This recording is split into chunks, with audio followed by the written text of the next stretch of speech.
Denis, c'est le 7, ça. Pardon, excusez-moi. Pardon, mesdames, excusez-moi.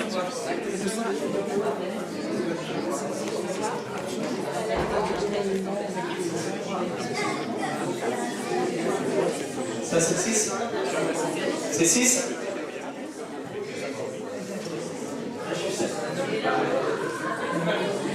I am calling, calling, calling by His word, walking my faith, living in love. I am calling, calling, calling by His word, Jesus, I'm rescuing. I am calling.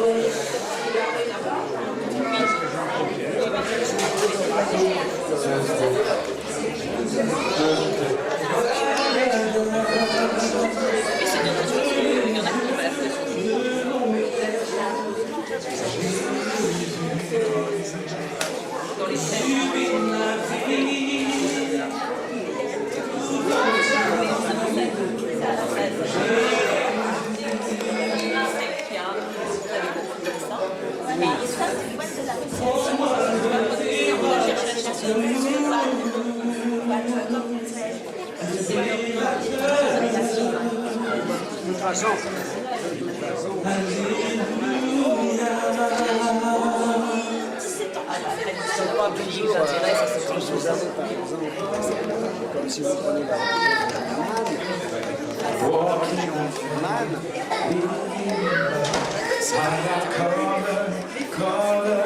Cover by His blood. Jesus, I'm rescued. I am covered. Ouais, tu peux monter. Ah, yeah. C'est I am covered. Et yes, si, yeah. Encore, tu peux monter. La fatigue est là. Et si. Walking by faith, living in love. I am covered by His love. Jesus has rescued me. Jesus has rescued me. Yeah. Général? On a besoin de la note.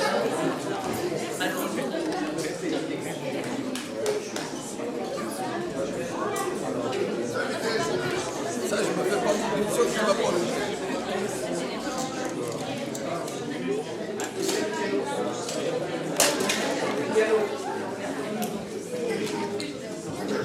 Donc c'est le piano et la guitare. Pardon?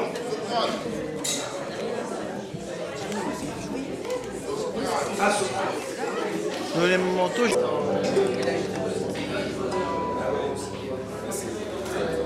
Après, j'en aurai une sans pupitre, ce sera Il n'y a peut-être pas de mieux. problème.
Bonsoir à tous. Merci d'être venus aussi nombreux ce soir, parce qu'un jour de semaine, c'est pas toujours facile de rassembler les franciliens. Mais il y a peut-être d'autres personnes qui nous rejoindront. Et en tous les cas, soyez les bienvenus ce soir dans la communauté chrétienne de Boussy. Je m'excuse parce que ma voix m'a lâché complètement. Et j'ai été voir le pharmacien pour me dire, est-ce que vous pouvez faire des miracles? Elle m'a dit, peut-être que chez vous, vous en ferez peut-être davantage. Alors voilà, elle m'a rappelé effectivement que j'avais quelqu'un là-haut qui pouvait faire des miracles. Donc on croit que Dieu fait des miracles. Voilà. Et donc c'est une rencontre un peu particulière, puisque vous êtes au sein d'une église, et évidemment vous avez vu des toiles, des choses artistiques dont je ne saurais pas faire le premier iota de ces choses-là, mais chacun son niveau d'art, et voilà. Donc vous êtes invités donc, dans cette communauté chrétienne de Boussy. Pourquoi? Parce que vous avez vu ce programme un petit peu présenté par l'association Parole, Culture et Cité. C'est pas nous du tout. Hein.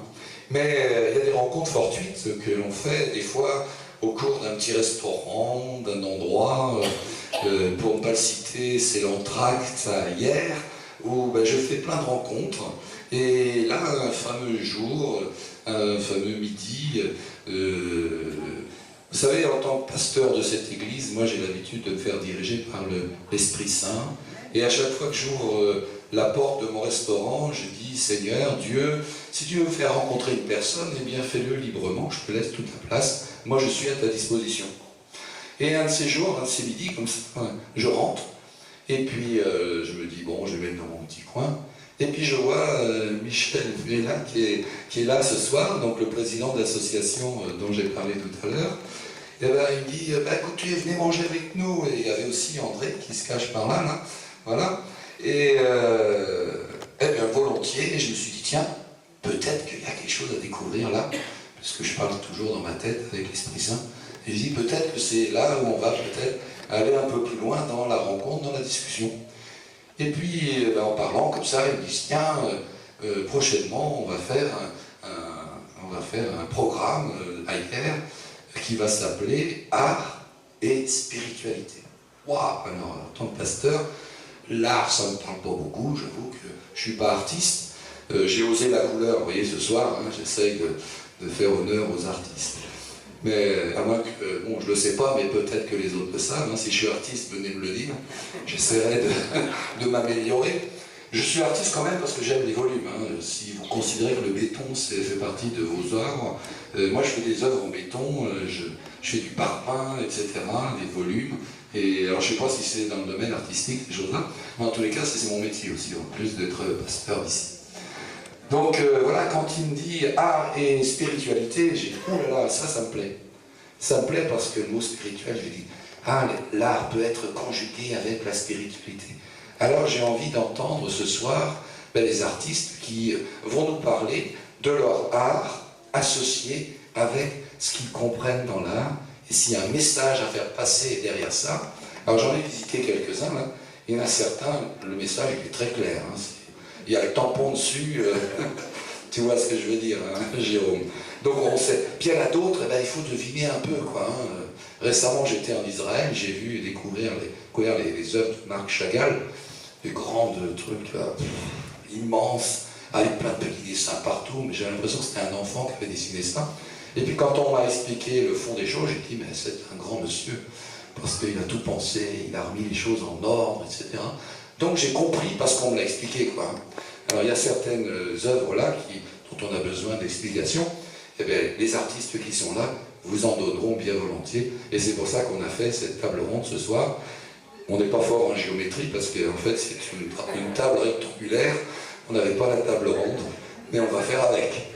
C'est cette rencontre que je dis, rencontre fortuite, hasard de Dieu. Moi j'aime bien le hasard, on peut appeler providence, on peut appeler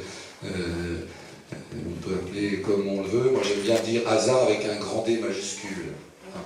Alors voilà notre rencontre qui s'est faite, Et puis, donc, j'en ai parlé un peu avec le conseil de l'église ici. On est deux pasteurs avec Bernard Forti, qui est aussi artiste peintre, que vous découvrirez tout à l'heure. On a des talents au milieu de nous. Et donc, après avoir décidé de cette éventualité, on dit « Ok, on y va ». Et quelques temps après, j'ai vu Michel, on dit « Ok, il est content aussi qu'on puisse ouvrir notre église pour participer à ce programme où on a vu qu'il y a plein de personnes qui veulent manifester cet art avec la spiritualité, chacun dans son étiquette. On est, nous, ici, d'origine protestante, mais ça se soigne, hein, rassurez-vous, on n'est pas forcément... L'étiquette ne veut pas dire grand-chose, chacun exprime sa foi, et c'est la foi en Jésus-Christ, en Dieu, notre Créateur, que nous voulons manifester à travers toute cette toile. Voilà, donc je ne vais pas parler plus longtemps parce que ma voix, elle a l'air de bien se porter, mais elle va se fatiguer quand même. Donc, je voulais donc laisser la parole quand même au président, donc Michel Mella, qui nous explique un petit peu aussi le bien fondé, parce que c'est pas la première année, et je pense qu'on aura sûrement des choses à faire encore. Donc je lui laisse quelques mots pour présenter un peu son association. Voilà.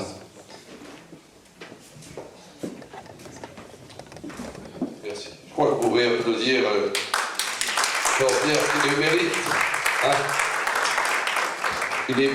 Il a dit qu'il n'est pas artiste. C'est lui qui le dit. Hein. Moi, je reconnais qu'il est artiste. Il est d'abord artiste de cette réunification, parce que grâce à lui qu'on est là ce soir, et puis c'est un artiste de Dieu. Hein. Donc, c'est le plus bel art, ça, n'est-ce pas? Hein? Donc, je dis que tu es un grand artiste. Alors, je voudrais vous saluer la communauté chrétienne de Boussy, et dire que je suis très heureux et très ému. D'abord, je tiens à vous adresser un message d'amitié et de fraternité de la part de la communauté orthodoxe de la paroisse bulgare de Paris, qui ce soir avait des offices, sinon elle serait venue partager cette soirée et qu'elle espère qu'à partir de l'année prochaine, c'est la première pierre, mais vous savez, quand il y a une première, il y a une deuxième, une troisième, et on monte l'édifice ensemble. Et puis, de la communauté catholique de Hyères, le père Guy de la Chaux, curé de Hyères, était occupé par une réunion, etc. Sinon, il aurait été très heureux d'être là. Et tous m'ont dit que l'année prochaine, eh bien, on pourra encore réinventer quelque chose ensemble, tous ensemble.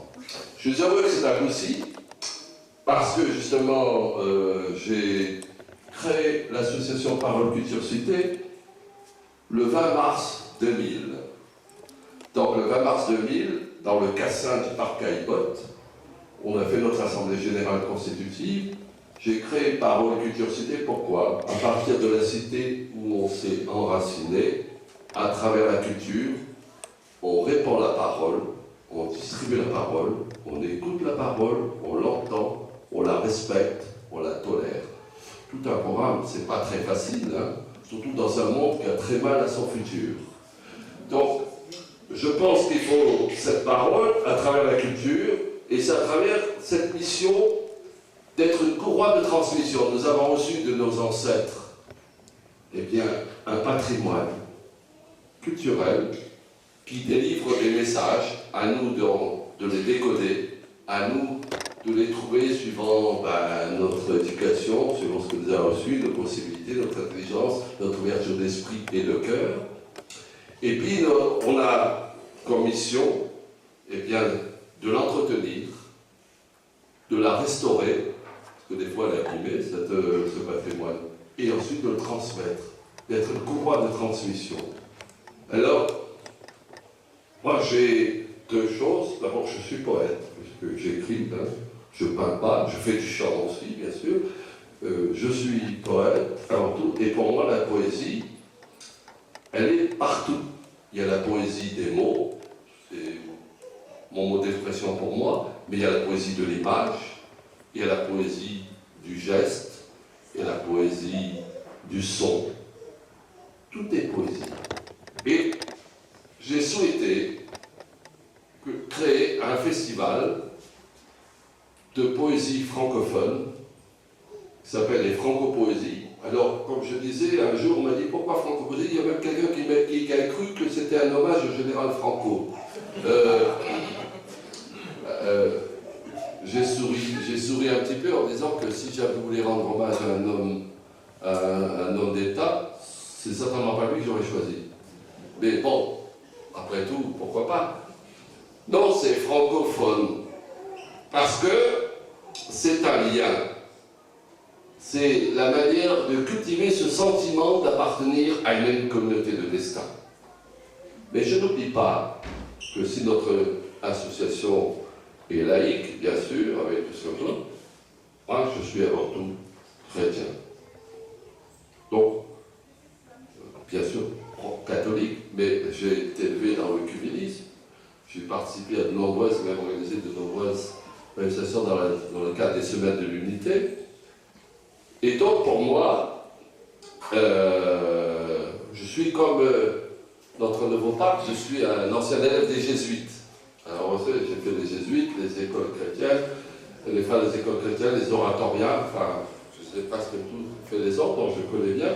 Mais j'ai voulu, pour moi, à travers la culture, passer ce message de fraternité et d'humanisme. Parce que culture commence par un C, comme communication, entrer en lien avec l'autre, comme communauté de destin, comme cordialité, être des femmes et des hommes de communication. Mais avant tout, quand on aime la poésie, quand on aime l'art, on est acteur de sa propre communication. C'est-à-dire, on doit se poser la question, voulons-nous être des communiques-acteurs à part entière ou des communiques-acteurs entièrement à part? C'est pas la même chose. À nous de choisir. Et à travers ce festival, j'ai souhaité que tous les artistes s'expriment, et vouloir transmettre ces messages. C'est pour ça que j'ai souhaité, et j'ai proposé à la ville de hier, de créer ce chemin des poètes, que vous avez pu voir le long dans le parc Caillebotte et le long de hier jusqu'au McDo. Il s'arrête là pour l'instant, il fait 3 km. Et mon combat aujourd'hui, c'est qu'il continue à remonter tout le long de hier, c'est-à-dire jusqu'à la Varennes-Jarcy, comme la ville, etc. Ce qui fera un chemin de 30 km. Et mon plus grand plaisir, moi qui habite en face du McDo, c'est de voir le week-end, quand il fait beau, des enfants se promener, tirer la main de leurs parents, de leurs grands-parents, de leurs aînés, et d'aller lire ces poèmes sur un point. Ça va de Ronsard, Marguerite de Valois, jusqu'à René Char, en passant par La Fontaine, Corneille, Lamartine, Victor Hugo, etc., La Fontaine. Tout ça, c'est ce message, c'est poétiser la vie. La poésie, ce sont des mots de chaque jour, mais pourtant ce sont des mots d'amour qui, au soir descendant sous notre beau val d'hier, se transforment en vers luisants et nous en allumeurs de réverbères. C'est notre mission à nous, d'être là.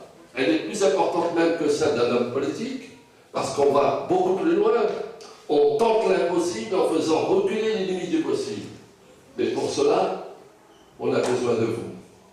Dans nos manifestations, on essaye de transmettre et de faire connaître tous celles et ceux qui nous ont laissé des messages. Par exemple, on a fait cette expo, on met chaque année un pays à l'honneur. Cette année, c'est la Bulgarie. On a fait une exposition d'icônes bulgares. Et en 10 jours, on a reçu à l'orangerie 1135 visiteurs. C'est pas mal pour une exposition. Et justement, à travers les icônes, c'est pas seulement la représentation de l'image ou du portrait, c'est la lumière qui met l'accent sur le message que ce qui est présenté veut transmettre à celui qui le regarde. C'est un petit peu comme si on voulait tirer le rideau entre le terrestre et le céleste. Eh bien, pour moi, c'est toute la mission qu'on a. C'est pourquoi je souhaite que tous les artistes du Val d'Hier, puisqu'on est sur tout le Val d'Hier, de l'Essonne, viennent nous rejoindre, viennent rejoindre Parole Culture Cité, pour qu'on puisse constituer cette force vive, créatrice, imaginative, et qu'on mette ainsi, à notre manière, notre foi au service de ce message humaniste. Parce que beaucoup se disent, vous savez, j'ai constaté dans ma vie culturelle qu'on a beaucoup plus de Victor Hugo que de Victor Hugo. Parce que les égos, hein, c'est comme les émaux, hein, ça fait mal à la tête. Eh bien, on en rencontre beaucoup.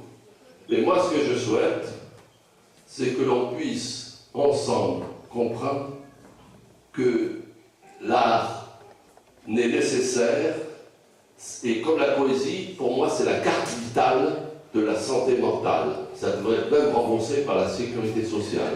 Parce que si on faisait plus de poésie, eh bien d'abord on aurait moins d'absentéisme, on utiliserait moins d'antidépresseurs, on n'aurait pas des économies, eh bien le trou de la sécurité sociale serait vite bouché, on en ferait une œuvre d'art. Eh bien, à nous de retrousser les manches, de s'unir pour construire, parce que l'homme a besoin de poésie, comme il a besoin de liberté, comme il a besoin d'amour, sinon il dépérit comme le grappe de raisin sur la branche et il morte. Et pour moi, la poésie comme l'amour, c'est la goutte divine qui tombe du ciel dans le calice de nos vies pour en adoucir l'amertume. C'est pourquoi je vous invite à venir participer aux deuxièmes manifestations de notre festival. On le termine. Vous avez la chance d'avoir tous les artistes. Je salue les artistes de Boussy et des environs de cette communauté. Je salue la qualité de vos œuvres qui n'ont d'égal que votre talent, votre compétence et surtout la profondeur du message que vous transmettez.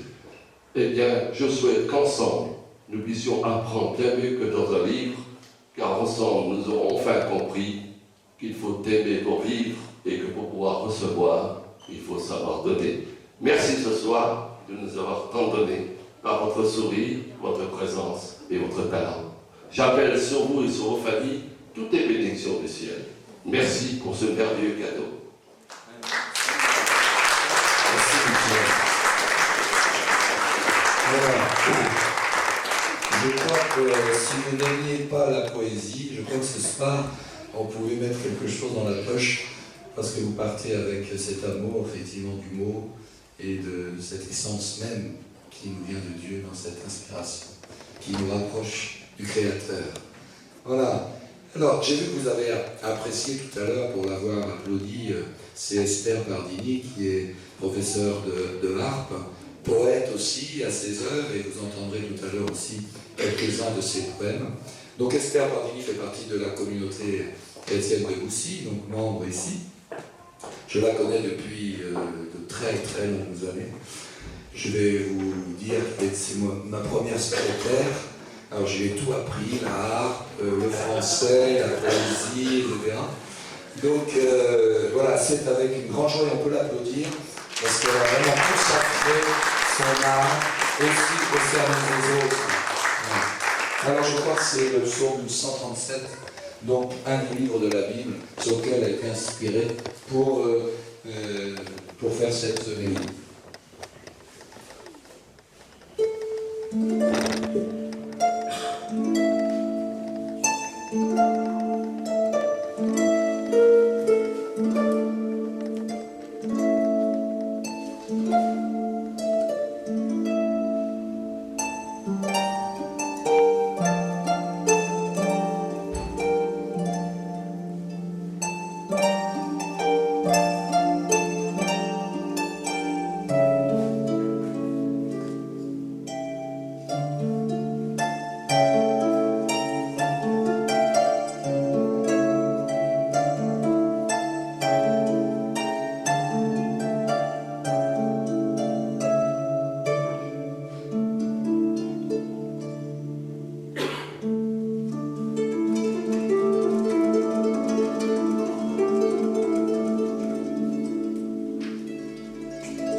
Voilà, on est élevé par cette mélodie.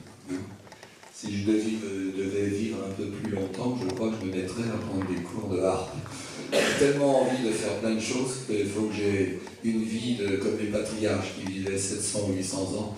Là, j'aurais le temps de tout faire. Mais on est béni par cette musique. Hein, c'était l'instrument préféré de David, hein, quand il était avec dans les pâturages, avec ses brebis. Et je crois que c'était une façon aussi d'adorer Dieu, le Créateur. Et je pense qu'on a, à travers cet instrument, beaucoup de richesse. Et on le ressent pleinement. Voilà, alors on va aller plus loin. Alors on a des poètes dans l'Église. Et on a un poète particulier qui est dans les rangs. C'est Christian Chémir, c'est le diacre ici de notre communauté. Mais il m'a demandé de trouver des interprètes pour donner ses poèmes. Alors je vais appeler Sylvie, qui est pas loin. Et donc Sylvie va interpréter le premier poème de Christian Chémir. Je les ai relus un petit peu aujourd'hui, essayer de trouver ce qui s'adaptait à la situation. Alors peut-être qu'Esther, tu nous fais un petit moment musical de fond, pendant que Sylvie... Voilà. Et après c'est toi qui prends le relais pour le deuxième poème de Christian. Et c'est elle, voilà.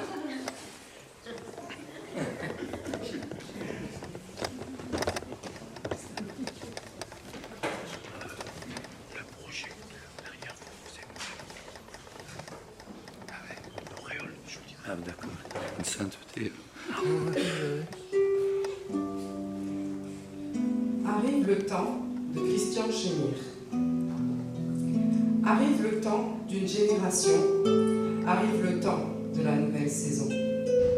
Une génération qui cherche à trouver une raison par une moisson de patience qui fait vivre une tension. Arrive le temps des amours et de la compassion, arrive le temps d'un cœur épris et rempli d'attention. Une compassion qui ramène un esprit de révolution, l'attention à une vie sans parti et pleine d'émotions. Arrive le temps d'une grande mission, arrive le temps d'une passion. La mission d'une vie passée à rêver de sensations, la passion que le destin se plaît à réveiller sans restriction. Se faire une raison pour accepter un temps d'évolution, chasser la tension ou activer le temps d'une mutation, c'est là la vraie question d'une bonne émulation qui réveille en un temps à une grande révélation. Quand le temps arrive, c'est la manifestation. Quand arrive le temps, c'est la déclaration. La manifestation d'un cœur qui déborde de conviction par une déclaration qui appelle à de vraies solutions.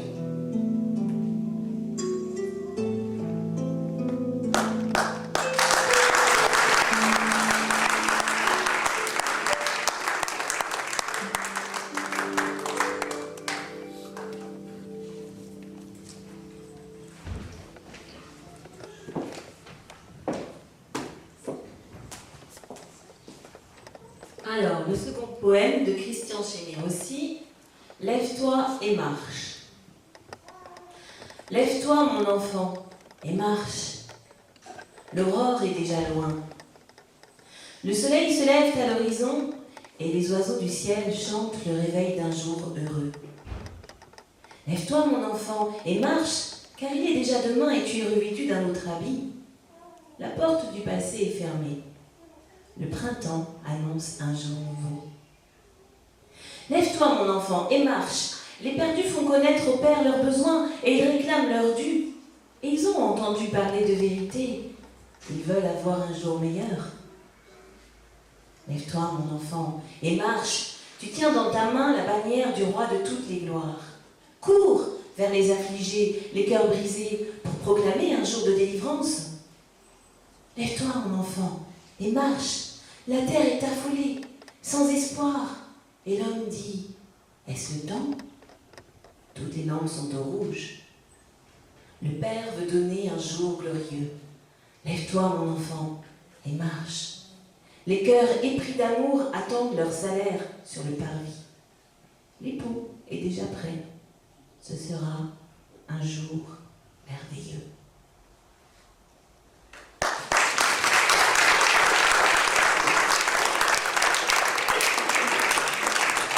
Merci à Sylvie et Esther. Voilà beaucoup de messages derrière toutes ces paroles.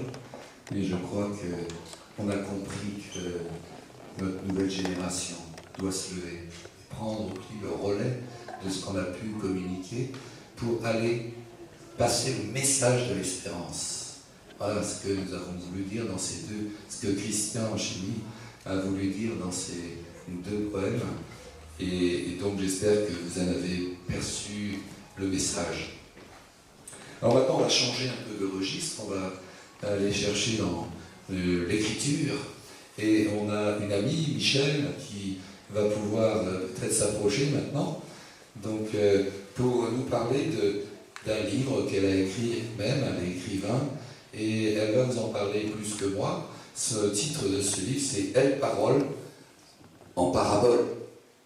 Donc elle va lire quelques extraits pour vous faire comprendre un peu le sens de la parabole. Et je pense que je lui laisse toute la place maintenant à Michel. Merci. On peut m'asseoir ? Oui. Excusez-moi de m'asseoir. Parce que faut que je...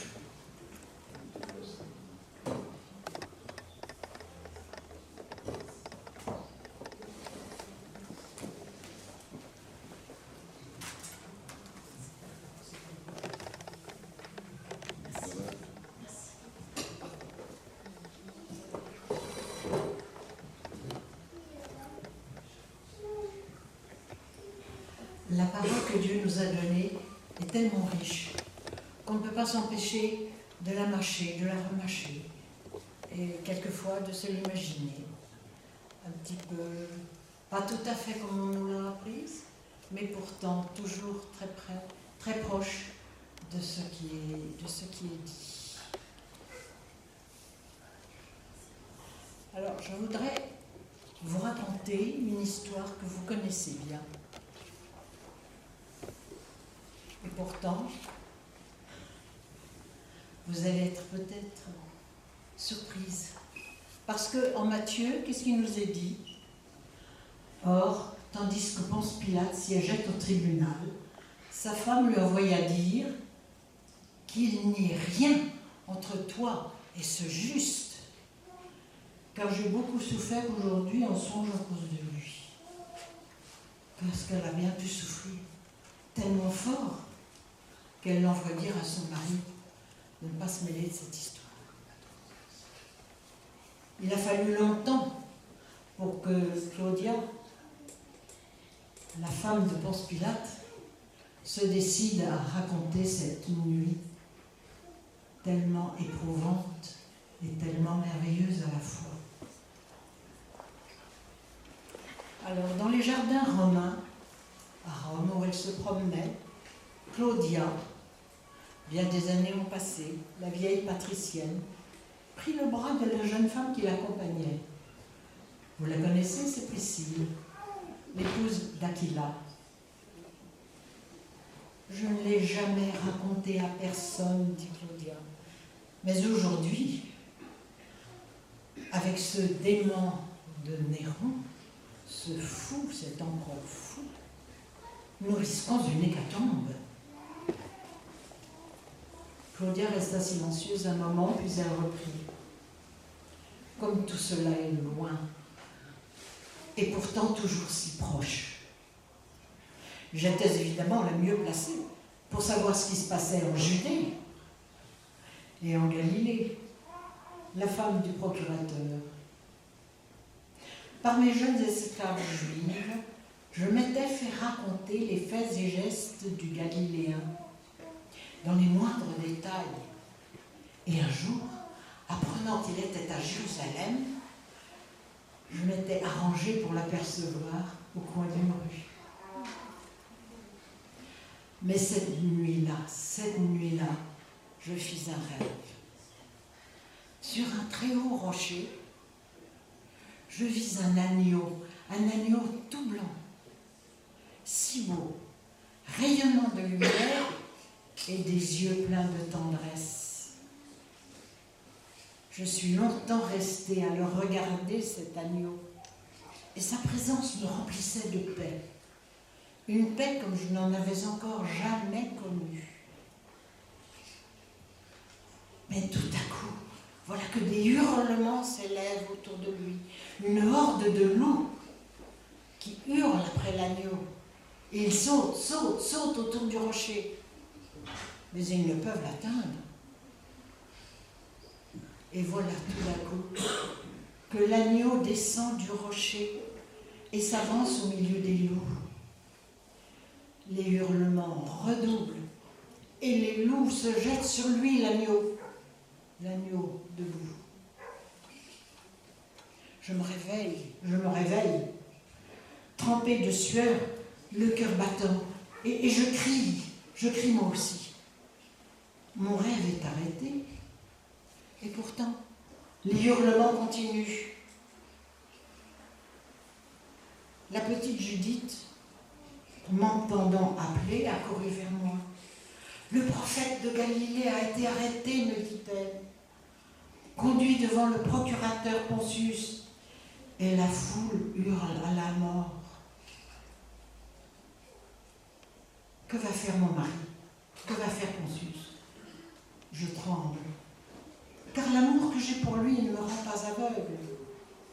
Je connais cette angoisse qui l'habite et qu'il conjure par la violence et même la cruauté.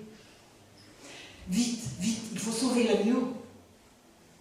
Je passe une de mes barbes au doigt de Judith. Va trouver Ponce Pilate de ma part et tu lui diras: ne te mêle pas de cette affaire, qu'il n'y ait rien entre ce juste et toi, car j'ai beaucoup souffert en songe cette nuit à cause de lui. Ensuite, attendre. Ce fut le jour le plus long de ma vie.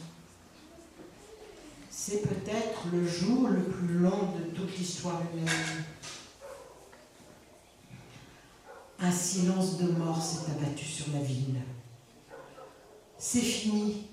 Les loups ont égorgé l'agneau. Lorsqu'on aime la victime et qu'on aime aussi le bourreau, que faire sinon pleurer? Comment allais-je accueillir Pontius lorsqu'il reviendrait ce soir s'étendre auprès de moi? Priscille avait passé son bras autour des épaules de Claudia, et tout bas elle demanda: alors, Urbanus, ton enfant? Oui, tu as deviné. Urbanus, mon bébé, le dernier, le plus aimé. Jésus n'avait-il pas dit: Père, pardonne-leur, ils ne savent ce qu'ils font? Qui étais-je, moi, pour refuser à mon mari le pardon que lui, Jésus, avait donné? Urbanus avait 4 ans quand son père est mort.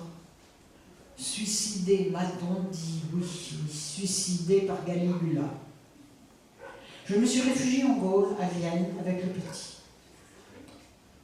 Quand Urbanus a eu 17 ans, l'âge de porter les armes, je me suis arrangée pour l'envoyer à Césarée, chez Corneille, sûr qu'il n'y apprendrait pas que le métier militaire. La suite, tu la connais, Priscille, jusqu'à sa rencontre avec Paul et notre réunion à tous à Rome, maintenant, autour de notre cher prisonnier. Priscille prit la parole. Après ce que tu viens de me raconter, moi aussi, je voudrais te faire une confidence. Nous t'avons toujours considéré comme l'une des nôtres, mais les temps sont mauvais, et Néron est aussi dangereux que Caligula. Ton fils n'est pas en sûreté à Rome, il ne veut pas quitter Paul. Nous risquons tous la mort. Ne crois-tu pas que nous le moment serait venu pour toi de demander le baptême? Claudias oui. Merci de proposer à la femme de Pilate d'entrer à part entière dans la communauté. Mais je crois bien que j'ai été baptisée cette nuit-là dans le sang de l'agneau. Priscille réfléchit. Oui, je le crois aussi, car tu as été la première, toi qui n'étais ni juive ni chrétienne, à dire que cet homme était le juste.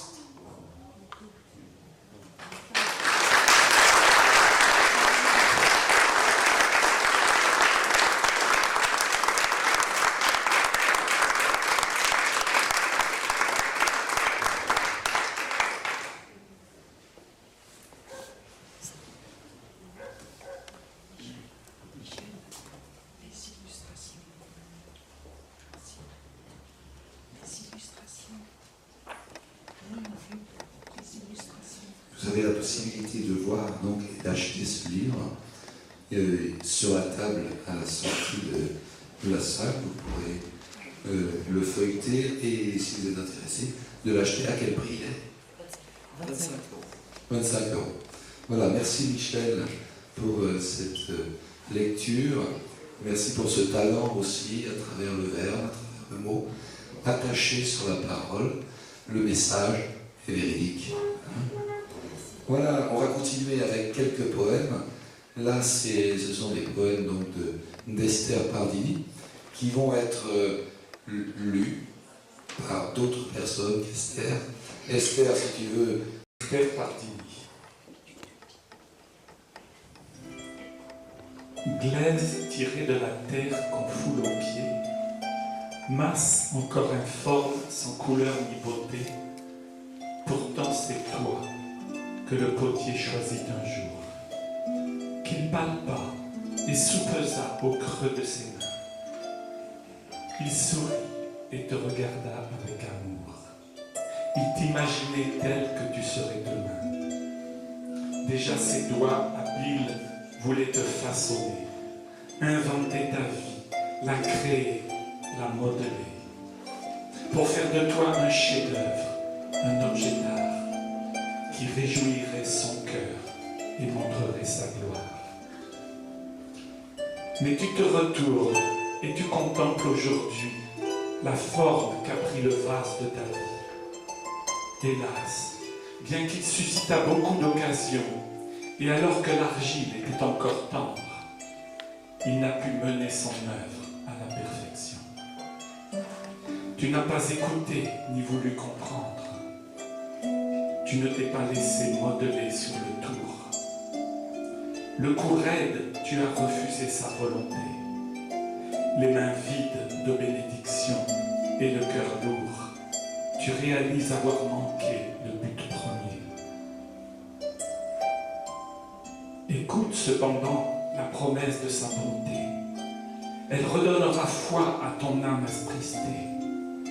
Tant qu'il reste dans la glaive trace de vie, Dieu rachète ce qui ne s'est pas accompli.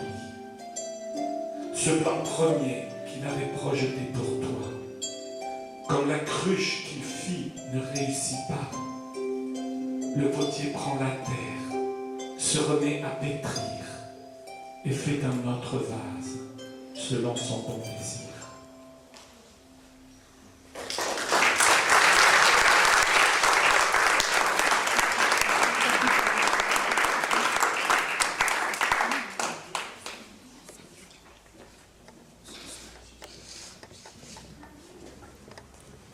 Les yeux perdus d'Esther Pardini. Je n'oublierai jamais plus les yeux de l'enfant perdu. Il était là l'autre soir, au détour de cette gare. Ses yeux noirs mangeaient le monde, et il cherchait à la ronde un îlot s'accrocher, une raison d'espérer. Je n'oublierai jamais plus les yeux de l'enfant perdu. Il était là l'autre soir, sur les bords de ce trottoir. Et quand il m'a regardé, je l'ai senti osciller entre la crainte et l'espoir, la fuite et l'envie d'y croire. Je n'oublierai jamais plus les yeux de l'enfant perdu. Oh, dites-moi, vous les grands, quel avenir reste-t-il à ce monde qui vacille, quand dans les yeux des enfants, les étoiles ont disparu, quand notre désespérance a noyé leur innocence. Je n'oublierai jamais plus les yeux de l'enfant perdu.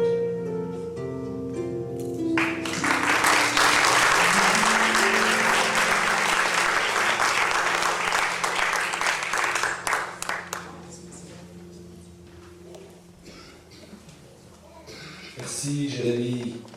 Voilà, on va faire une petite improvisation parce qu'il y a eu un poème qui m'est arrivé et je me suis dit faut le donner.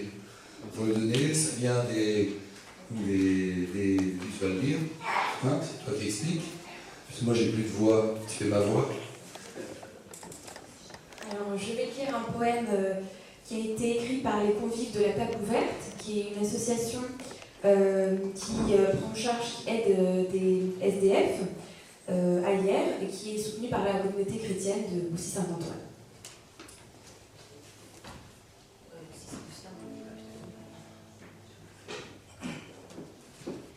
Si tu crois que la paix est possible, ne prépare jamais la guerre. Imagine cette grande fraternité entre nous, sur cette terre. Rêve du jour où nous vivrons sans conflit, dans un monde tolérant. Ne pense pas que ce sera facile, mais va de l'avant. Va vers les autres en les acceptant, tels qu'ils sont, blancs, jaunes, noirs, tous hommes poussière. Créés par Dieu pour engendrer l'amour, tous hommes frères. Va et fabrique, va et dynamise, va et solidarise, va et parle. Si ta voix se perd dans les méandres de tes souvenirs passés, si même cassée, elle exprime ce que tu es, si elle s'élève parfois dans une voix sans issue et que tu ne peux plus chanter, alors envoie tes mots, n'hésite plus. Tu dis que tu n'as pas le moindre souffle et que ta bouche résonne dans le noir. Pourtant, j'ai entendu les paroles de ta douleur et celles de ton espoir. Nous sommes là, mains ouvertes, au cœur de la lutte, potiers et joueurs de flûte. Mêlons nos voix pour poser un défi au monde. Toi, tu serais porte-parole au-delà des ombres.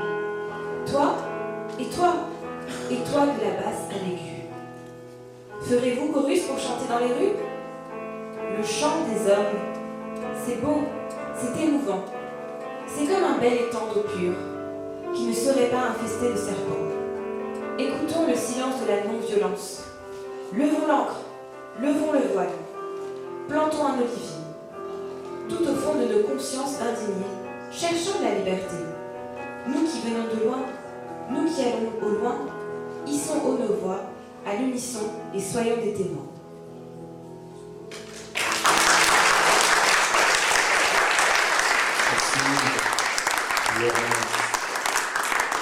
On a tellement de bons messages d'espérance pour le monde qui a besoin de toi, de toi, de toi. C'est ça que j'ai entendu. Chacun, nous sommes interpellés pour aller porter ce message d'espérance à travers une voix cassée. Ça a été dit aussi. Et la voix va pouvoir continuer à être exprimée tous les jours de notre vie. Et quelle espérance nous avons de pouvoir réaliser ces choses. Alors voilà, la deuxième partie de notre temps, on a débordé un peu, c'est la table rectangulaire. Donc je vais appeler les artistes à venir sur cette table, autour de cette table. Je commence par Jérôme Moreau, qui s'approche et qui sera le modérateur de ce moment. Il est professeur d'art plastique donc à Brunois, un ami de longue date qu'on utilise avec joie régulièrement. Il est aussi musicien, il a une grande famille, on est vraiment bénis de les avoir régulièrement dans notre communauté. Voilà, Jérôme Moreau. On appelle aussi Bernard Forti, artiste, peintre, mais il est également pasteur de la communauté, comme je l'ai dit tout à l'heure. Et puis à ses heures perdues, il est fonctionnaire, employé à la poste de Brunois. Voilà, pour la présentation. Il y a Françoise Henry, Je viens de passer...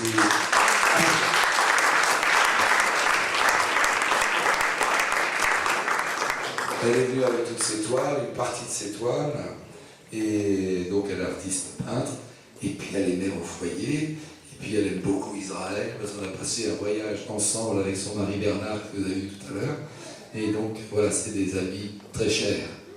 Et donc Françoise Henry nous a présenté, vous pourrez voir toutes ces œuvres qui sont présentées ici ce soir. Donc Marc Heyer, qui n'est pas là, qui est absent, mais qui nous a laissé toutes ses œuvres de sculpture, c'est lui le sculpteur. Il a été longtemps dans la communauté chrétienne de Boussy, et donc il nous a laissé ses œuvres, et vous pourrez, en regardant un petit peu le texte, pour expliquer le pourquoi de cette sculpture. Esther Pardini, qui a été présentée, je ne vous la présente plus, donc si tu veux bien venir aussi à cette table, le professeur Christian, si tu veux venir, ou tu restes là, on continue. Je pense que les gens sont contents de te connaître. Allez, continue.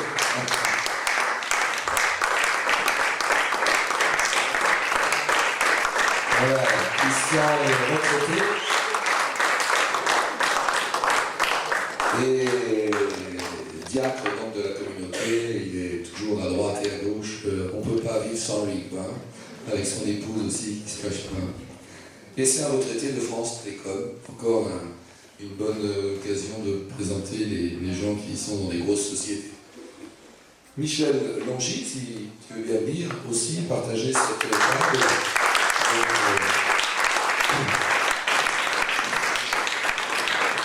Voilà, et on va finir par aussi des chanteurs que vous n'avez pas vus encore, puisqu'ils vont s'exprimer tout à l'heure. Je vais appeler Davidé, qui représente derrière lui toute une équipe, donc aussi dans le chant, dans le gospel. Donc voilà. Alors, j'ai fait le tour, je pense pas en avoir oublié. Alors, on va laisser la parole donc à Jérôme, qui va servir de modérateur un petit peu pour laisser parler, exprimer chacun. Et puis, n'hésitez pas à les déranger un peu. Si vous avez des questions à poser, allez-y. Et moi, je me tais parce que j'ai plus de voix. Allô? Oui, voilà, ça marche. Merci Jean-Pierre. Donc, voilà, on va essayer d'exprimer. Beaucoup de choses ont déjà été dites par rapport à la parole au milieu de la cité. Donc, parole, culture et cité. Donc, on est heureux de pouvoir donner une parole ici. Une parole qui a un lien avec le spirituel. Et en tant que chrétien, manifestement, on a un message, on vient de parler, un message particulier à donner. Donc, je vais laisser les uns les autres expliquer ce lien avec le spirituel qui est manifeste, on l'a entendu, et pouvoir rajouter un petit peu des choses, avoir cette occasion simple, sans orgueil, mais avec ce que nous sommes, simplement ce que nous avons à faire passer, comment nous le vivons en tant que chrétiens, comment ça se passe, la création artistique, et puis finalement la foi que nous portons. Voilà. Donc, après, ça peut être tout simple, c'est-à-dire on a déjà été nommé. Est-ce que ça passe aussi peut-être par une expression particulière, hein? On a des médiums dans le métier. Enfin, là, moi je me présente, donc Jérôme Moreau, je suis professeur d'art plastique à l'Institut Saint-Pierre à Brunois. Et donc j'emploie le mot médium, excusez-moi, c'est pas un médium. Un médium, c'est un intermédiaire entre un pinceau, un outil et une toile. Voilà. Donc de la peinture, c'est un médium dans le métier. Donc apparemment, on a diverses expressions. Hein. Il y a, d'après ce que j'ai compris, il y a de l'aquarelle, il y a une sorte de patchwork. Enfin, voilà, il va falloir préciser tout ça. Il y a de la sculpture, et puis on a entendu des sonorités, et puis diverses expressions de la parole. Donc il y a des choses peut-être à préciser dans la démarche de chacun. Voilà, je ne sais pas par qui veut commencer. Est-ce qu'on commence par Michel? Est-ce qu'il y a des... Je vais dire tout de suite. Je veux dire tout de suite merci à Jérôme, parce que celle qui a fait les illustrations de mon livre, c'est sa mère. C'est Janine Moreau. Et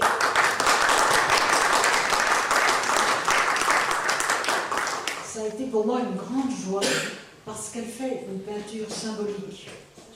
Alors, on comprend mieux, elle fait resplendir, elle a allumé ce que moi j'ai écrit. Alors je voudrais vraiment la remercier. Elle habite Marseille, moi je vis dans la région parisienne, mais enfin, on se rencontre en Christ.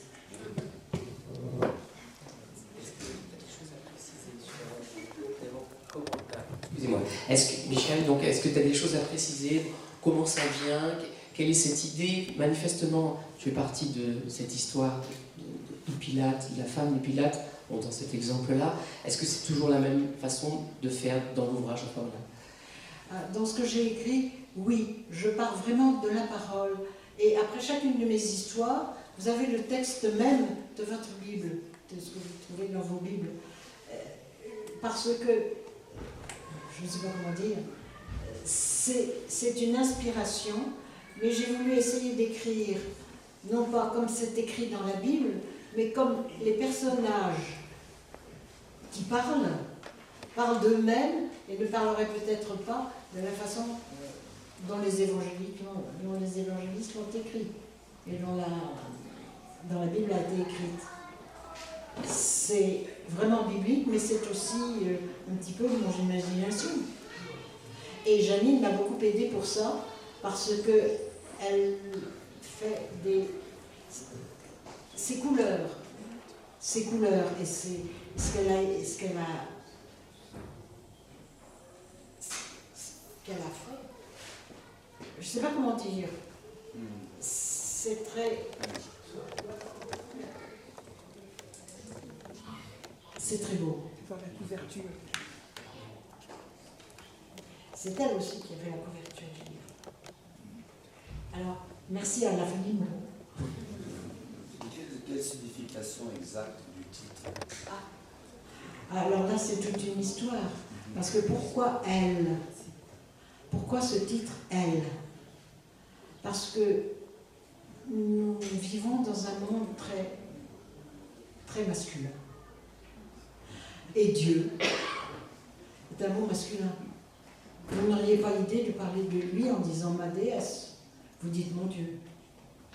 Et j'ai cherché un nom qui soit à la fois masculin et féminin. C'est particulièrement difficile en français parce que nous n'avons pas de neutre. En anglais, c'est plus facile. It. Mais en français, on ne peut pas. Alors, je me suis tournée vers l'hébreu et j'ai cherché dans les noms de Dieu en hébreu. J'ai trouvé Elohim, qui se dit aussi elle, dans tous les prénoms que nous avons. Je m'appelle Michel. Il y a des Daniel, il y a des Gabriel, il y a des Raphaël. Et tout ça, c'est le nom de Dieu. Et Jésus, sur la croix, il a dit Élie. Élie, ça veut dire mon Dieu, en hébreu. Alors j'ai choisi elle. Et puis j'ai fait une petite difficulté de littérature dans les adjectifs. Je ne pouvais plus parler d'un Dieu tout-puissant, mais on peut parler d'un Dieu adorable. J'ai cherché tous les adjectifs qui se disent de la même façon masculin et féminin. Ça, c'est une petite fantaisie que je me suis permise. Merci.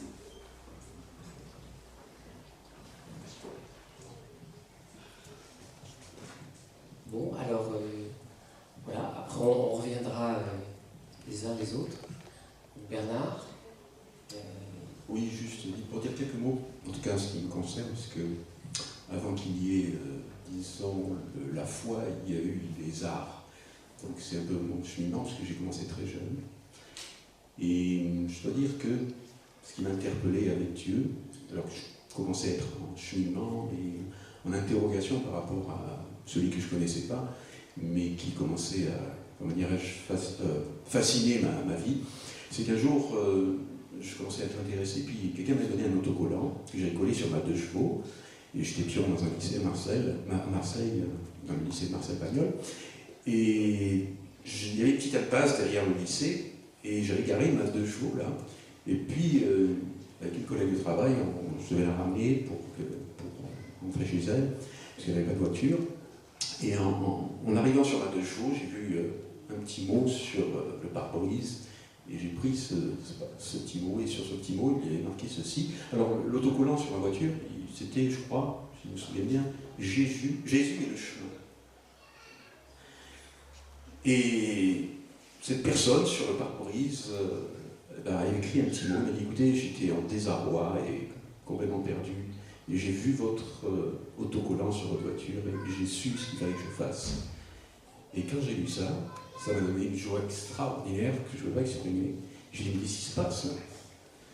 Et j'ai compris que la parole de Dieu était créatrice et que le premier des créateurs, c'était ce Dieu merveilleux qui pouvait, rien qu'avec un mot, transformer peut-être une vie, bouleverser. Je ne sais pas ce qui est devenu ces personnes, je ne la connaissais pas, je ne l'ai jamais revue, mais je me suis dit quand même, ça m'a interpellé, j'ai dit, mais Dieu est quand même beaucoup plus grand que je peux l'imaginer. Voilà, alors moi sur mon parcours, ça a été un petit peu le début d'une vie où j'ai vu que je pouvais être un créateur aussi et que Dieu travaillait avec des cœurs, comme l'a dit quelqu'un dans un poème, c'est le divin potier ou architecte si vous voulez, et il travaille à façonner les vies, les cœurs, et là j'ai dit moi c'est ça que je veux au Seigneur. Et ma vocation a un petit peu changé, puisque après avec les années je suis devenu pasteur aussi, voilà. Bon, mais alors, tu nous as présenté 2 toiles quand même, là, ici. Oui, voilà.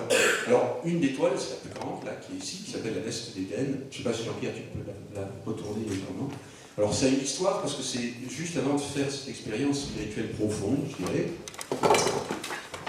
Voilà. Donc, c'est la seule toile que j'ai eue mentalement dans ma tête, et c'était peut-être 2 ans avant de vraiment... disons, me connecter à Jésus-Christ, hein, d'une façon personnelle. Et ce tableau m'a parlé beaucoup parce qu'en fait, c'était moi, le personnage que vous voyez, qui est assez incohérent d'ailleurs. Il n'y a qu'une chose positive dans ce tableau, c'est qu'il se dirige vers la lumière. Et c'est vraiment ce qui m'est arrivé. Voilà. Je ne connaissais pas du tout Jésus, ce n'était pas du tout ma tasse de thé, mais j'étais vraiment en recherche et puis Dieu me disait, voilà, avance-toi, laisse-toi faire et va vers la lumière. C'est ce que j'ai fait avec ce personnage-là que vous voyez un peu monstrueux et l'autre petit qui est très imbriqué, ben, c'était moi en fait. C'est très disparate à l'intérieur, peut-être comme on peut l'être tous. Hein. Alors j'espère que je suis un peu plus construit aujourd'hui, mais si je le suis, c'est grâce à Dieu. Voilà, parce que je ne savais pas vers où j'allais. Dieu le savait, heureusement, et puis à un moment donné de mon histoire, comme Jésus l'a fait quand il a rencontré Pierre le pêcheur, il a dit « suis-moi ». Et moi, c'est ce que j'ai fait. Voilà, j'ai voulu le suivre, et ça a été le début d'une nouvelle vie. Voilà. Que je vous souhaite, également, comme expérience de faire. Bon, donc, moi, j'ai envie de dire, art et spiritualité, c'est quelque chose qui est quelque chose de toi, qui est exprimé dans la toile, donc une implication personnelle que l'on retrouve aussi dans un art qui n'est pas forcément spirituel, mais qui est quand même très présent dans une démarche chrétienne, avec l'idée de la lumière, qui fait quand même partie de notre culture, de notre patrimoine chrétien. Voilà, je dénature pas. Voilà, et l'autre tableau que vous voyez, ça s'appelle Procession. En fait, c'est un tableau que j'ai fait en 3e.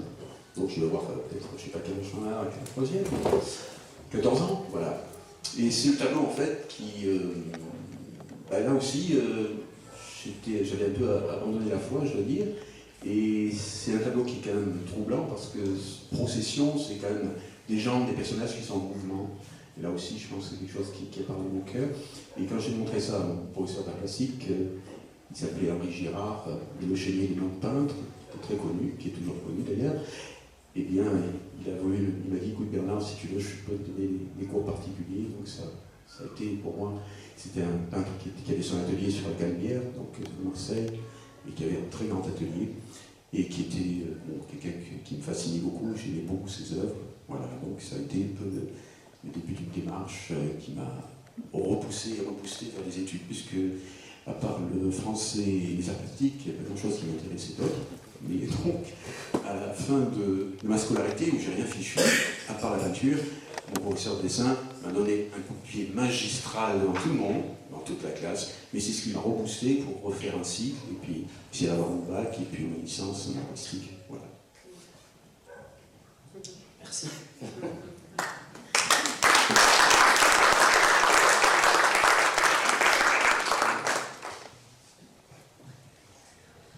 Voilà, et donc bien, on n'a pas que les arts visuels. On a entendu Esther avec les poèmes et la harpe. Voilà, est-ce que tu souhaites rajouter quelque chose de ce que tu vis au niveau spirituel par rapport à... Ce que je vis, j'en sais rien. Je crois qu'en fait, tous les artistes sont à leur manière des prophètes, même les artistes qui n'ont pas de la foi et qui ne sont pas croyants. Je pense qu'ils sont quand même des prophètes parce qu'ils sont quand même dans une recherche d'un au-delà, dans une recherche de quelque chose qui touche à l'infini, de quelque chose qui touche à l'harmonie ou à la disharmonie. Et que d'une certaine façon, dans un monde comme aujourd'hui où tout est voué aux chiffres, l'artiste est là pour dire, mais attendez, il y a autre chose que ce qui passe par le chiffre, il y a quelque chose qui vient du cœur, il y a quelque chose qui nous attire vers un au-delà. Soit c'est une recherche de beauté, soit c'est une recherche au contraire de laideur, mais pour exprimer ce qui se passe à l'intérieur du cœur humain. Donc je pense qu'en ce sens-là, les artistes sont quelque part des prophètes, parce qu'ils sont là pour rappeler au monde qu'il n'y a pas que le terre-à-terre, le quotidien, le chiffre. Il y a une autre vie, il y a une vie spirituelle, il y a en tout cas une vie de l'esprit. Même sans la foi, il y a une vie de l'esprit. Il y a une vie de l'âme, l'âme existe et c'est quelque chose qui est impalpable, qu'on ne voit pas, qu'on ne peut pas quantifier. Et l'artiste, dans sa création, même un croyant, est là pour témoigner qu'on a une âme, on n'est pas que corporel. Et en ce sens-là, je pense qu'il est prophète parce qu'il rappelle à l'homme qu'il y a autre chose que le pain quotidien. Et quand on a la foi, eh ben, on se dit, oui, cette autre chose, c'est ce désir de créer, en fait, nous vient de celui qui nous a créés. On a été à l'image, on a été fait à l'image du Créateur. Donc je pense que c'est normal qu'on ait toujours cette aspiration de faire, de recréer quelque chose, quoi, bien que ce soit beaucoup plus modeste.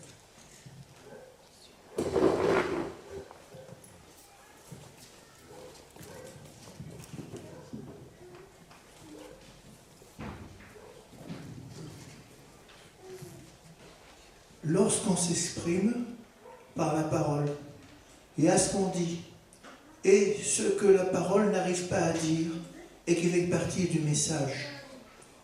Ça veut dire que l'artiste, comme le poète, dit par d'autres moyens que la parole, des choses qui sont par définition indéfinissables par la parole.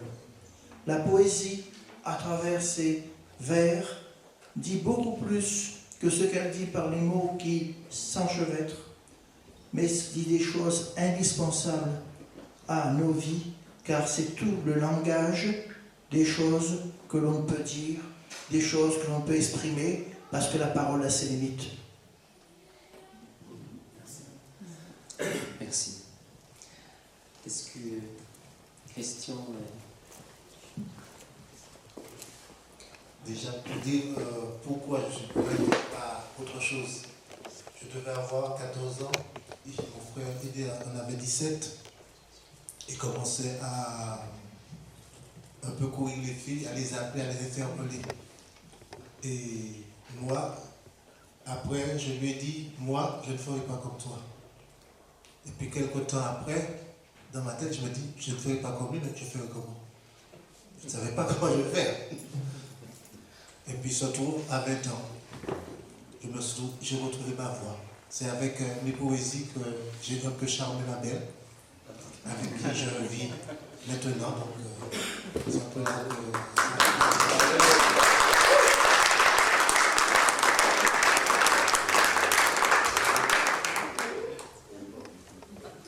Et puis en 2001, disons que mes poésies ont pris une autre dimension, une autre direction. Et mon désir, c'était faire parler les cœurs, de dire ce que les gens, pas ce que je vivais de l'intérieur, mais ce que les autres vivaient de l'intérieur. Et pas mal de ceux qui l'ont lu se sont aussi reconnus à travers ce que j'exprimais. Et donc c'était ce défi. Mais je suis aussi un poète, je dirais, vagabond. Donc on pourra voir, disons que 18 ans peuvent passer avant que je n'écrive quoi que ce soit. Et puis, après une fécondité, disons peut-être tous les mois, il y aura une poésie qui arrive.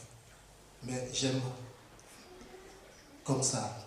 Je ne sais pas, c'est aussi pour moi une façon de m'exprimer, de peut-être aussi de ne pas tomber dans la déprime, hein, d'exprimer ce que je vis de l'intérieur et des écrits.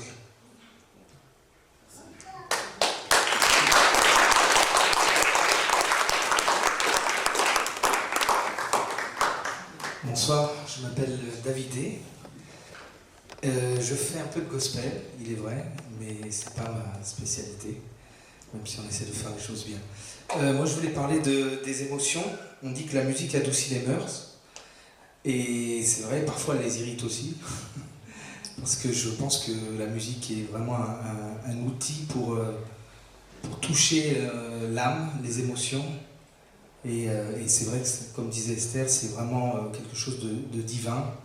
Et si on connaît, si on a lu déjà un peu la Bible, on peut voir qu'on parle énormément de musique dans l'Ancien Testament comme dans le Nouveau, et comme dans le livre de la Révélation. Voilà, tout ça pour dire qu'on essaie d'exprimer peut-être des émotions, des choses qui adoucissent ou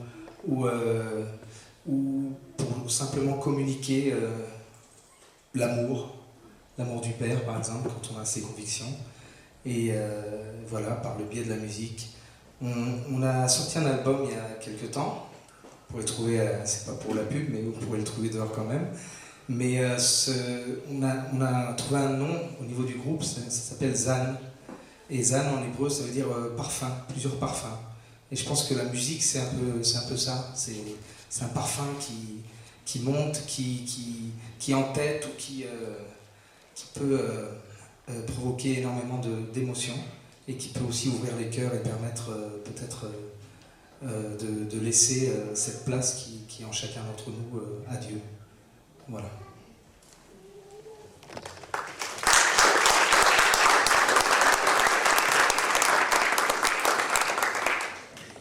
Alors, comme disait Michel tout à l'heure, il y a des noms avec elle dedans.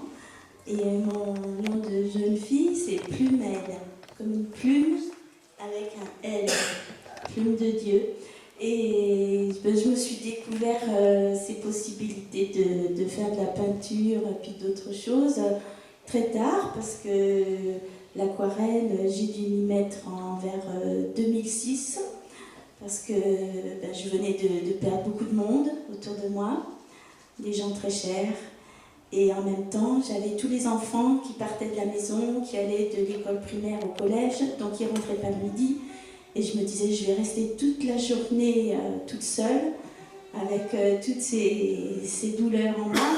Et pendant les vacances, je suis tombée sur un livre d'aquarelle. Je ne connaissais pas ce que c'était une aquarelle, j'en avais jamais vu de ma vie. Et quand je suis tombée sur ce livre, je me suis dit, mais c'est magnifique. Et au retour, je me suis dit, je vais faire de l'aquarelle chez moi, dans ma petite cuisine. Et je me suis mise à l'aquarelle. Et depuis, j'en ai fait quelques-unes. Et je fais aussi un peu de carton-plume, un peu comme du patchwork, mais c'est pas cousu, c'est incrusté dans du carton. Et celle-ci, ces œuvres-là, on m'avait demandé de faire quelque chose pour des conventions chrétiennes, des expositions. Et j'ai prié le Seigneur pour qu'il m'inspire. Et la première chose que j'ai faite, je ne savais pas faire, mais je me suis lancée. Et après avoir eu la vision du tableau, j'ai choisi les tissus. Et c'est Jérusalem. Alors, il y a beaucoup de choses à dire sur celui-ci, mais c'est exprimer aussi quelque chose qu'on a à travers des tissus, à travers les couleurs, tout ça, à travers des symboliques. Il y a beaucoup de symboliques dedans. Et entre autres, il y a ce rideau que vous voyez de l'autre côté. Et c'est le voile qui nous voile les yeux sur la révélation, des révélations qu'on peut avoir. Et que le Seigneur pousse ce voile pour nous révéler des choses. Et entre autres choses, voilà, si vous voulez des détails sur ce panneau, je pourrais vous donner tout à l'heure. Et sinon, dans les aquarelles aussi là-bas, vous pouvez voir aussi comme une cage avec un oiseau qui s'envole. Et la clé de cette ouverture, pour moi, c'est Yeshua, Jésus, le Messie. Et merci. Et avec la clé aussi de cette ouverture de prison, c'est l'amour, le pardon, la foi et l'espérance. Et à travers aussi toutes ces choses que je fais, il y a aussi la photo. Jean-Pierre peut témoigner que je m'arrête souvent pour faire des photos, mais à chaque fois que je vois quelque chose, je me dis « Ah, ça irait bien pour exprimer quelque chose ». Et je pense tout de suite à des versets de la parole, en fait, que ce soit avec les peintures ou avec les photos. Je pense tout de suite la connexion entre ce que je vois et ce que je peux faire passer avec la parole de Dieu. Voilà, et c'est ça qui me passionne, c'est de trouver aussi la parole, le message qui va avec. Alors des fois, il y a des choses qui parlent d'elles-mêmes, on n'a pas besoin, mais des fois, j'aime bien porter cette parole à travers les versets. Voilà, alors entre autres aussi, vous pourrez voir un berger. Je note juste celui-là parce que à l'origine de ma conversion, eh bien, c'était la parabole du bon berger qui ramène sa brebis perdue. Et ça ne m'a pas quitté depuis. Ça fait plus de 30 ans que j'ai ce thème à cœur du bon berger qui nous rapporte, qui va nous chercher dans les épines de la vie et qui nous amène dans des bons pâturages et qui prend soin de nous. Voilà. Merci.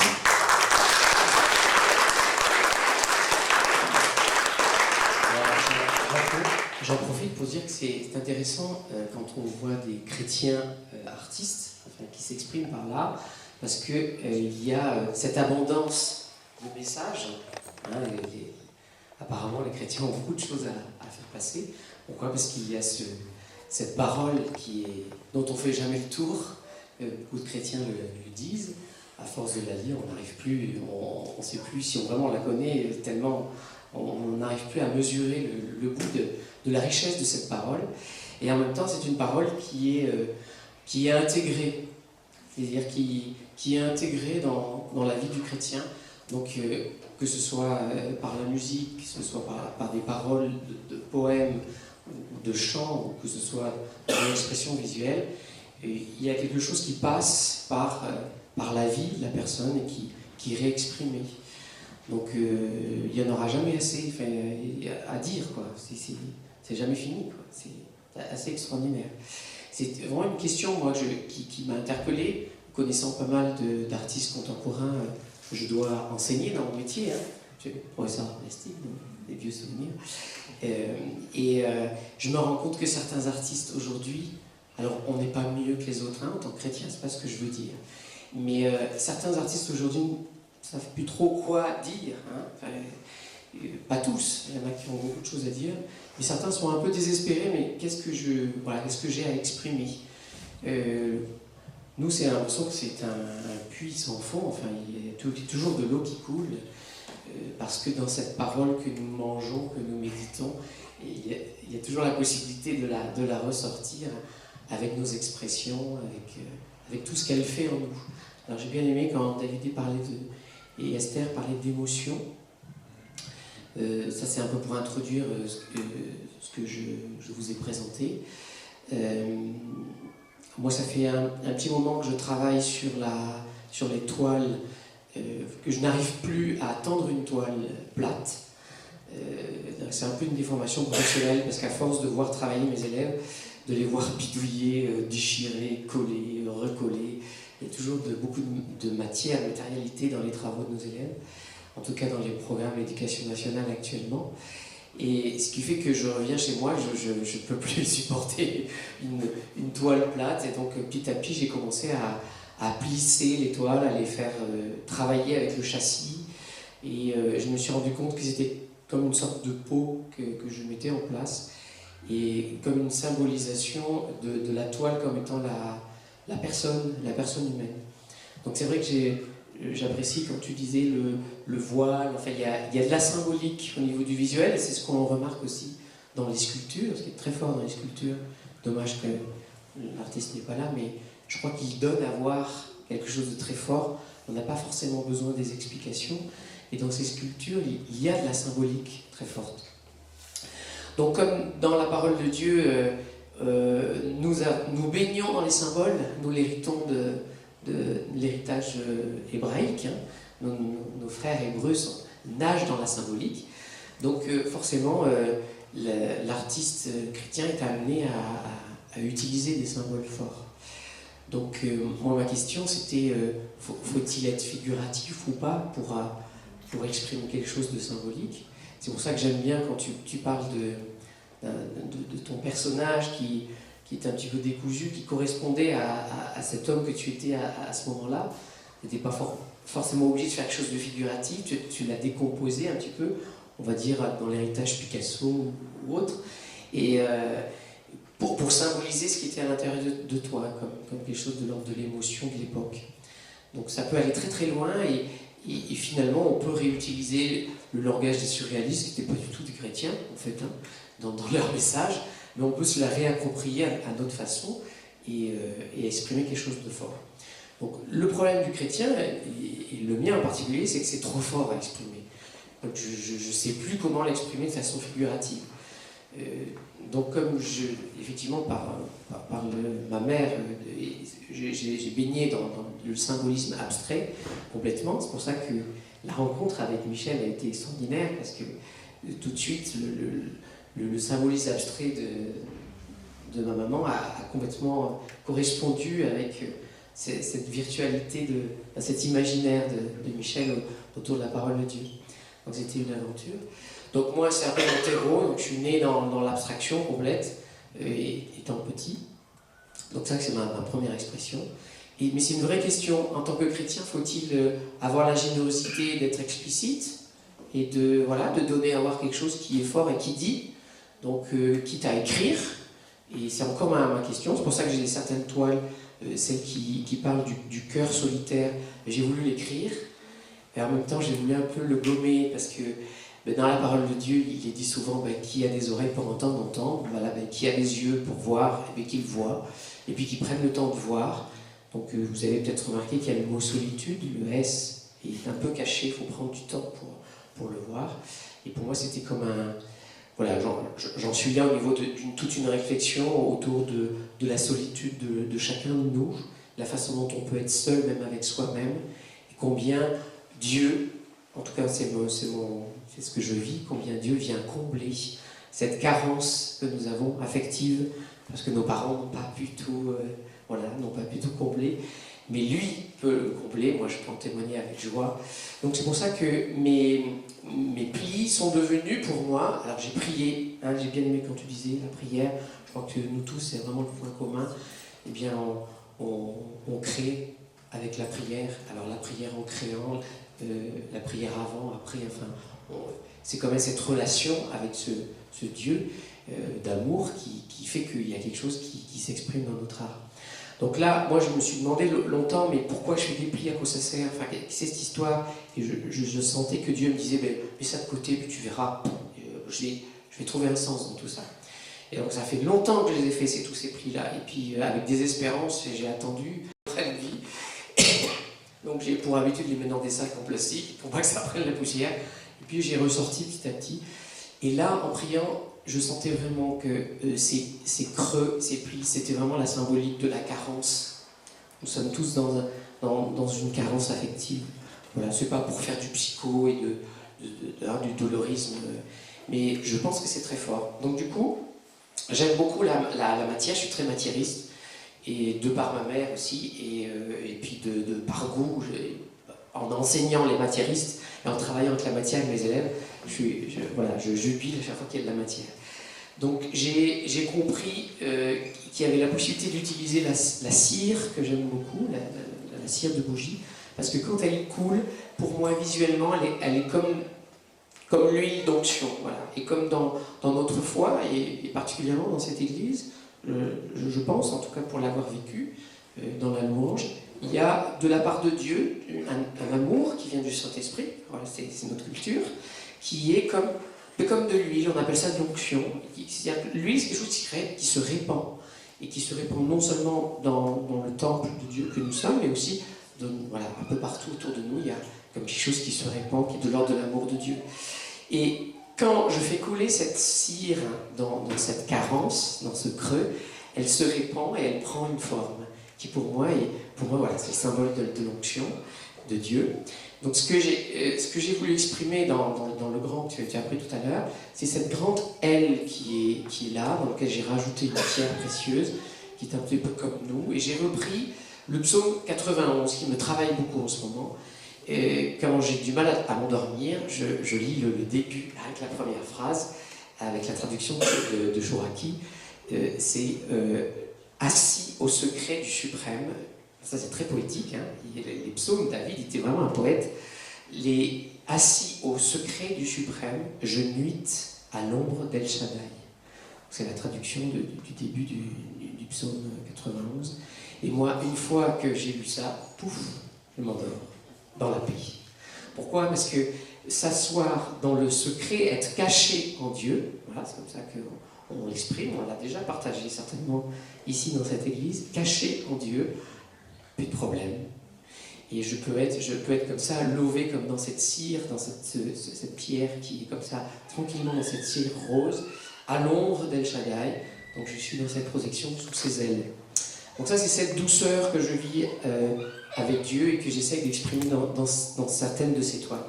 Et puis, je suis allé un petit peu plus loin, et comme, voilà, avec mon épouse, on est parfois en mission auprès de personnes qui ont besoin de guérison intérieure. C'est ce qu'on appelle la guérison intérieure. On vit un peu de l'écoute des personnes, et nous le vivons d'abord pour nous. Et c'est vrai que moi, dans mes émotions, alors on en a parlé, nos émotions ne sont pas toujours cucu les petits oiseaux. Donc les émotions, dans notre histoire, il y a des blessures. Et il y a une série d'émotions qu'on appelle les émotions toxiques, hein, la jalousie, la peur, l'amertume,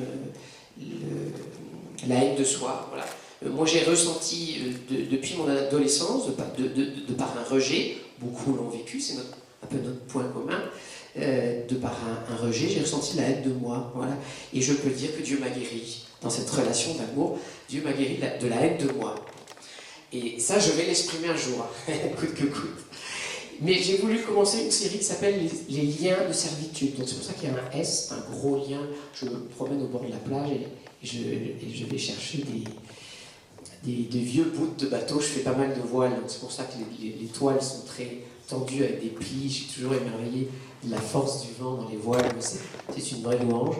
Et puis là, pour une fois, donc, sur une toile toute plate, j'ai collé ce lien qui a été arraché. J'ai voulu, alors je suis allé plus loin. Donc là, c'est mon questionnement par rapport à est-ce qu'un chrétien doit être charitablement explicite, dire ah non, c'est quelque chose de clair, ou est-ce qu'on doit laisser ce mystère un petit peu. C'est pour ça que je crois qu'on peut se permettre de passer par le figuratif, clairement exprimé, et qui peut vraiment faire jubiler les yeux de nos spectateurs, qu'à un moment donné, rester comme dans la sculpture ou autre. C'est vrai qu'on peut se demander, même dans une musique, il y a quelque chose qui part, qui est éphémère, qui s'en va pas. Et comme il était exprimé tout à l'heure dans la poésie, il y a quelque chose qui nous échappe et qui est mystérieux. Et puis à un moment donné, moi, je me sens interpellé à être explicite fortement. Donc je dirais que c'est la démarche coup de poing, quoi. Et Dieu s'exprime de façon très, de temps en temps, directement. Donc voilà, c'est dans cette attitude-là que j'ai fait ça, et notamment c'est le début d'une série qui s'appelle Les liens de servitude. C'est un petit peu ce que nous sommes tous appelés à guérir de nos émotions. Donc c'est un peu dur. Je pense qu'on peut pleurer dans cette toile. Il ne faut pas hésiter à le faire. Et la suite des autres liens de servitude, je recherche je recherche toujours dans la symbolique des verrous un peu abîmés, donc je fais les encombrants en ce moment pour coller les verrous, et je vais essayer de parler de la peur, les verrous de la peur. Voilà. Donc il y a toute une série de peurs dans nos vies, et quand on ferme tout ça, ça bloque tout à double tour. Donc j'aimerais bien l'exprimer, et j'essaye de le faire dans cet héritage de ce qu'on appelle le ready-made de Marcel Duchamp, qui était vraiment pas chrétien dans sa démarche, mais pourtant qui nous a donné cette possibilité de coller un objet tout fait dans une toile. Voilà, on a le droit de le faire aujourd'hui, c'est dans notre patrimoine plastique. Et comment le mettre au service d'une expression forte chrétienne. Ça aussi c'est ma question. Voilà. Je peux juste rajouter une chose, c'est qu'il y a 5 ans aussi, il y a notre fils qui a eu un copain qui s'est retrouvé en prison. Et quand mon fils m'a dit ça, je ne sais pas ce qui m'est passé, mais c'est comme si ce copain que je ne connaissais pas, comme si c'était mon fils, et je me suis mise à prier pour lui, parce que je ne pouvais pas aller le voir dans la prison, mais je me suis mise à prier, et le Seigneur m'a mis à cœur de faire un poème qui est là, sur la table, et je n'avais jamais écrit de poème, mais le Seigneur m'a vraiment inspiré ce poème, et j'ai pu lui faire parvenir ce poème, parce que pour moi, je voulais lui transmettre quelque chose de l'espérance, et qu'il était aimé de Dieu, et des personnes même qui ne le connaissent pas. Donc, si vous voulez prendre un petit peu de temps, vous pourrez lire aussi. Merci, c'était très riche. On peut les applaudir.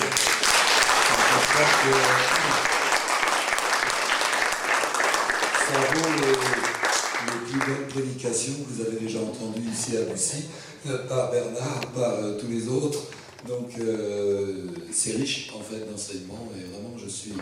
ouais, j'en ai pris beaucoup là. Je ne sais pas si vous êtes comme moi. Oui? Vous voulez rajouter quelque chose?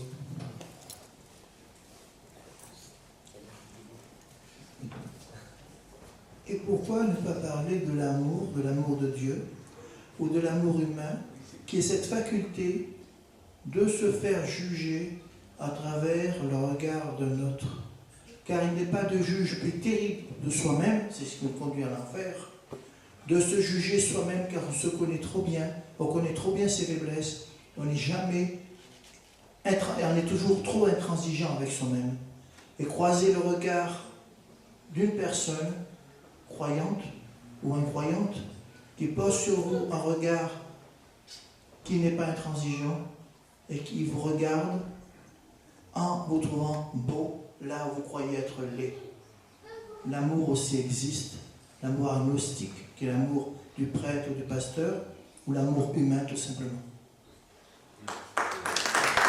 Merci. Voilà. Eh bien, on va remercier nos artistes, vraiment.